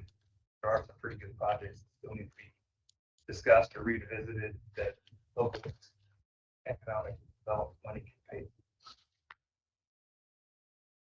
Do that at such a high percentage while we're paying for county highway equipment out of lit. Which is a service by like. The additions to the edit for the public today is that we're adding a line to pay for an area plan director, an additional salary, and then also the highway garage to be able to pay for highway garage. I think I made the motion, Tony. I did not second it.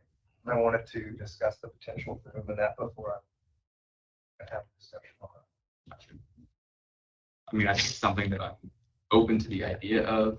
I'd like to look a little bit more into the local road, street funds, what all has been used there, and the possibility that I think we have to pay for Park Road out of it. Going forward, I mean, we're going to have to pay for it out of either LRS or out of edit. I'm just assuming that the financial assessment knew that and took that into assessment, showed us still at 134%. I can't say, I can't say that that's true. I know that they had a number of things that they had asked as far as like the MVH fund. I had asked Todd for any kind of specifics for money that was going to be moved over, transferred, and then expenses that were going to be transferred out of the unrestricted to the restricted, so that they could get a better idea. Because in the first version of this report, when we met back on Halloween, the unrestricted showed a high negative number. Right. And so I had reached out to Todd about that to see what projects they have coming down the pipeline that they will be moving expenses to NVH. And so that's why you see now in the highway department numbers that it's more stable. I can't say that they have the actual Park Road numbers in the LRS numbers. I'll have to reach out to Paige to see if that's something that they actually have in there. I'll second the motion for edit in hopes that it gets revisited in the future with that. And that's something that we can address in 25. Baker and Tiller report is the most complete thing that I've got to help me as a commissioner. I think continuing services for them is $15,000 a year. And I hope the commissioners use that every single year to update where we're actually at, and where we're going, so that we can get an idea of how to plan our capital projects and decide what we're building and not building. You don't have to raise taxes and adjust those. I think quality of this information, from the council's perspective, come budget time, is above anything that council has been using most recent past. I think these numbers are fantastic. Yeah, I would hope that the council will use these two and pay one bill, but I have no control over that as a commissioner. But it's just, that's just something that's, if we have to decide what we're building and what we're not building, these numbers help us make that decision much better. Motion on that. No, concur.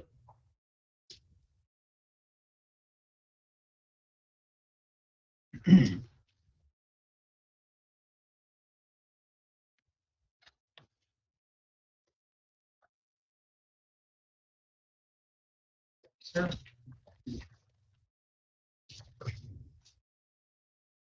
Next up, payroll claims and payroll and claim schedule.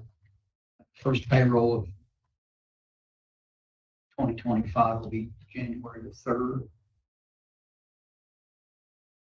Claims are due on December 23rd for the January 6th meeting. We passed out to them soon. All heads. Next thing I had was 2025 board appointments.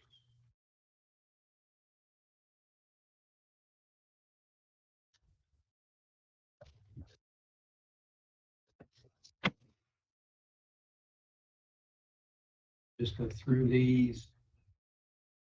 Animal control, Ashley Hungate, county attorney, Jack Smith, Dr. Powell, health board. You have no one to take this Vogler's place, is that correct yet? Lake Santee, Paul Gosnell, Scott Richards, and Park and Rec board. Hang on for Paul Gosnell. He's retired. Okay. They nominate someone later this month. Okay. We'll have to get that one in January. Okay. Scott Richards, Park and Rec board. Mike Baumgartner is planning on retiring, but as of now, he'll be reappointed to Veteran. Aaron Cunningham to Tourism Board. Southeastern Indiana Regional Planning Board, Brian Winning. Anything about that? Nope. So, you were just about to hear about it. They meet quarterly Wednesdays at like 11:30. in Versailles. Okay. It's a pretty important area board to be on. Typically, Decatur County gets $150,000 to $250,000 from that board annually. I'm good. Thank you. Oh, that is good lunch soon. Yes, they have lunch. All right, then I'm in. Fifth board, Brian Keith, Chris Bauer, Don Schilling. Alcohol Beverage Board, Mike McCoy. And County Hospital Board, Dr. Jamie Rails.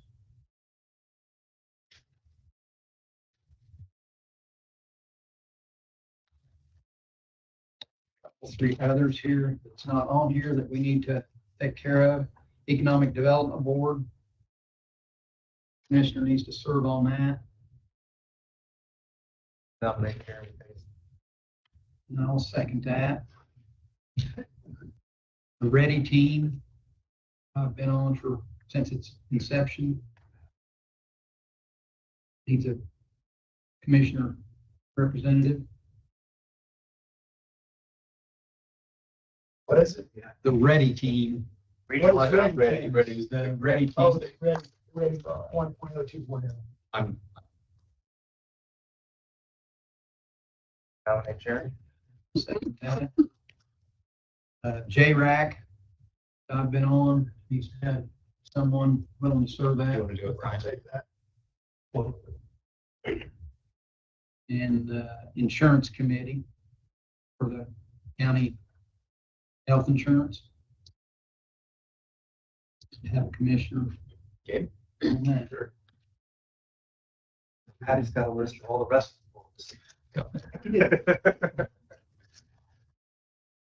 Okay. Through that. Next up.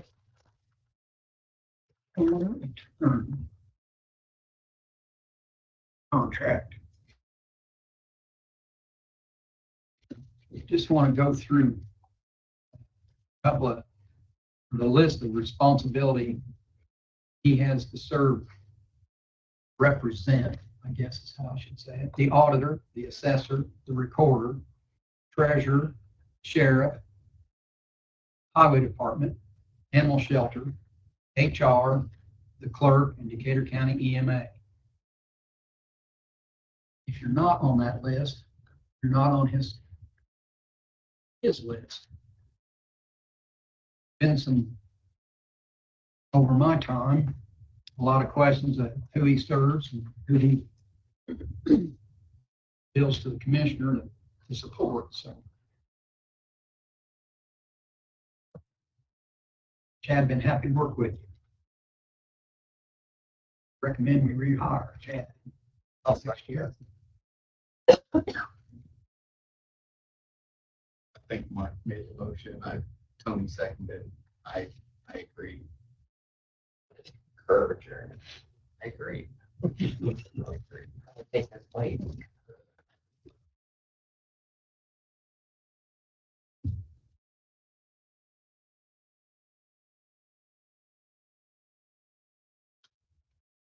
Next up, the election of president and commissioners for next year.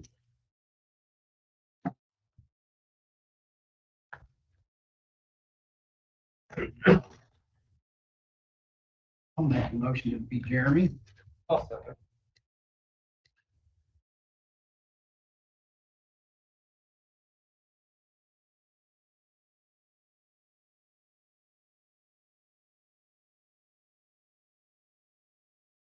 I need to go through these contracts for ARPA money.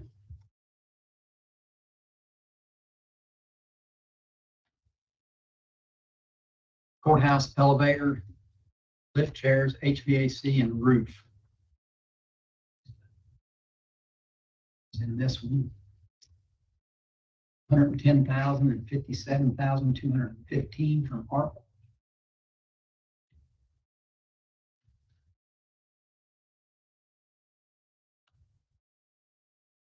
Motion to accept that contract. I'll get that money taken care of. I'll second. Concur. Most of those projects are completed or underway and paid for. Thanks to ARPA for funding those and that money instead of half or lid or projects.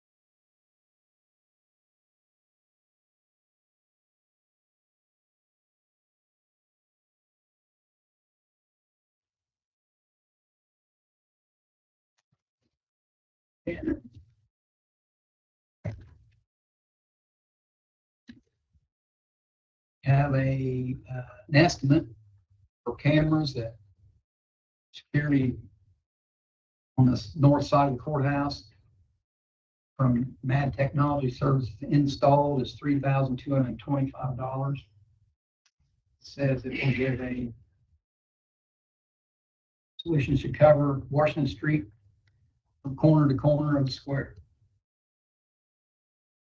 Now we've had some vandalism of county vehicles going in that area, flat tires, some other criminal processes that those cameras would have greatly assisted in apprehension and prosecution of those things. So, that's There's a whole lot of reasons to make sure that we have that area covered. I second the motion.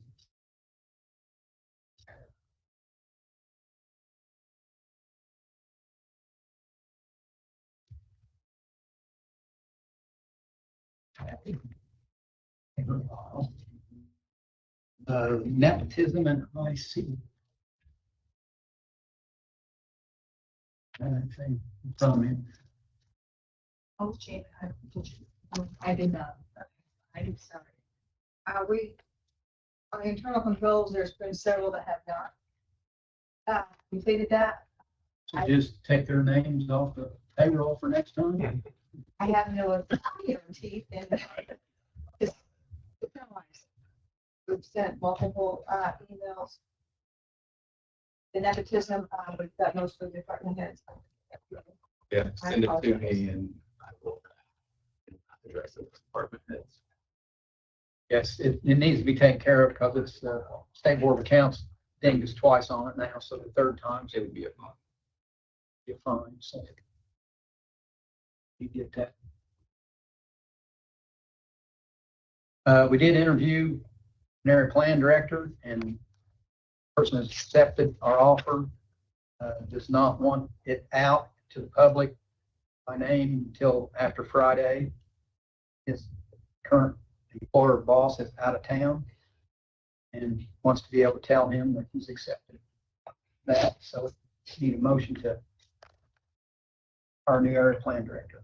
I'll make the motion. I'll concur. Beginning sometime mid-January. I think that's it. Brian, you have anything for us? No, well, you were there recapping Ready One. $10 million. That was half of our award.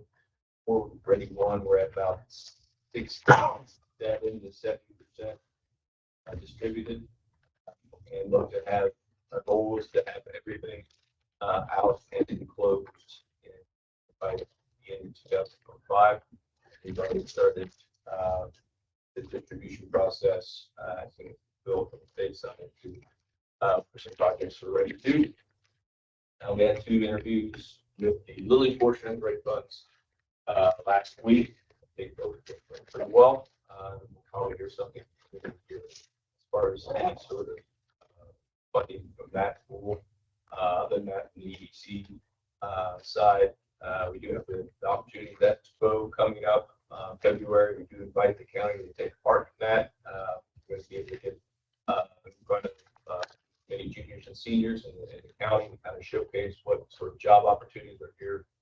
In this case, within the county, the various county departments. So we encourage that. And then just from an EDC standpoint, kind of finishing up some projects that are still in progress.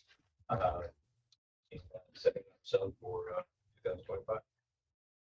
The showcase, Brian, I think is an excellent program. Everybody talks about their kids going off to college and leaving and never come back to Decatur County. There are a lot of good paying jobs in Decatur County, and the showcase provides those to keep our kids here and raise their families here and help pay our way. And I think a lot of kids don't understand exactly what opportunities are within the community. So that's where we had conversation back and forth and to set up for talk to people who are in those sectors and saying, how did you get exactly what do I have to do? So it was started by Jeff, my former associate. It's been really successful. I think the great thing about that is it not only keeps our people here, our kids here, but it also has that potential long-term of helping our assessed value, helping our property tax revenue, helping our local income tax revenue, all of these things that we need to make sure that we can remain financially healthy the way that we are, on top of keeping our here. I've got a couple of things. I've got a couple of just not plaques, but just little things for you. I do want to say thank you personally to each of you. So Tony, I know you've only been on for like roughly 18 months, but you definitely brought a lot of things here to the commissioners, to the county. I mean, we saw it today with your review of the finances, the way that you look at things. Definitely brought an added level here of how you look at things and questions that you had. I really appreciate that and conversations that we've had over the last 18 months. And Mark, you predated me. I think a lot of what we look at with that financial report is due to the stewardship that we've had over the years, not only here, but also with the council and the leadership that you guys have shown and the ability to make sure that we're spending within our means.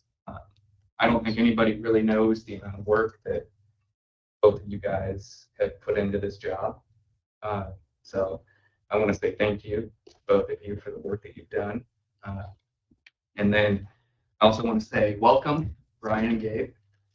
You guys are stepping into it now at this point. I know we've had a number of conversations since the election about different things going on. I hope you're excited. So welcome.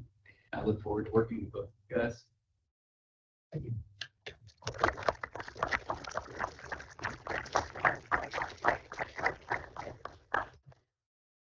Thank you to my own. Before I let Tony talk, give me a chance that way. Gail and my family, for sure. My son was here this morning, gave prayer.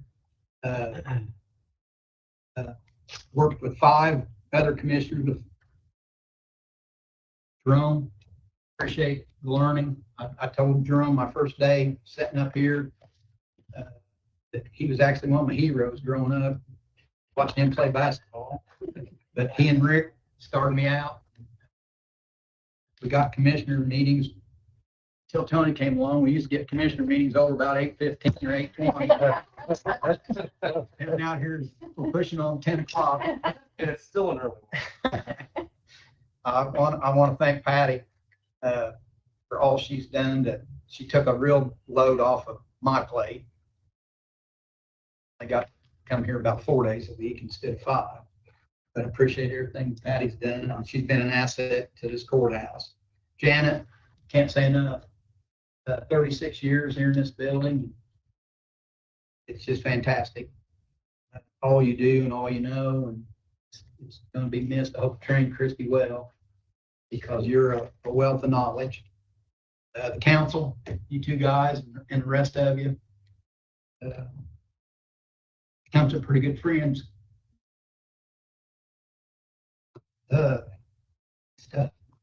All the pastors that came, we didn't have prayer at commission meetings. I know we still get in some fusses, but I think it helps. And I hope you continue this. It's important until somebody tells us we can. That's all I have, Tony. Well, I appreciate the Republican Party caucus that puts some trust in the outlier and puts them here.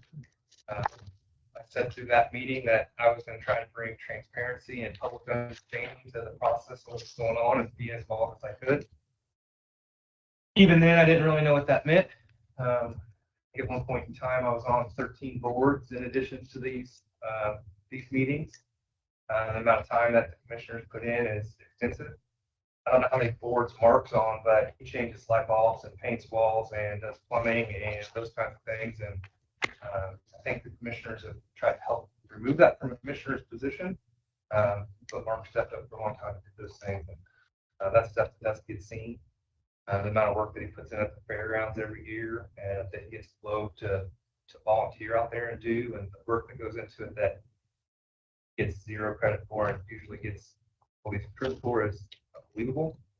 I do hope the commissioners in the future continue to have public disagreements and conversations on things. I've always said that when a group of people sit down and agree together all the time, it's not the right path. For me, this was the service of my community. I've spent my whole life in service of either my community or my country. I continue to look for ways to do that and we'll continue to look for a way to do that after being commissioner, but it's been a great honor to be up here. Make long meetings and big discussions and a thought process that maybe not was the normal thought process all the time and curveballs thrown, but I think there was a lot of growth to the process. We've done a lot of good things since I've been here that I'm proud of. The blight program being one of those, allow solids ordinance, the sign ordinance, and keeping the corners clean and having a good way to do that. And think, there's been a lot that we've gotten done since I've been here. It's been an honor to sit up here and do that.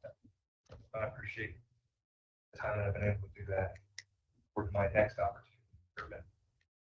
Whatever manner God puts in front of me. Thanks, Lon. One last thing, it's laying in front of me, so I guess I get the privilege to announce this. Next Friday from 1 to 3 at the auditor's office, they're having a retirement party for Ben, so feel free to stop by and congratulate her. If there's nothing else, I hope everybody has a Merry Christmas and a great New Year, and good luck to Decatur County. Make a motion to recess. I'll second. Thank you all for coming.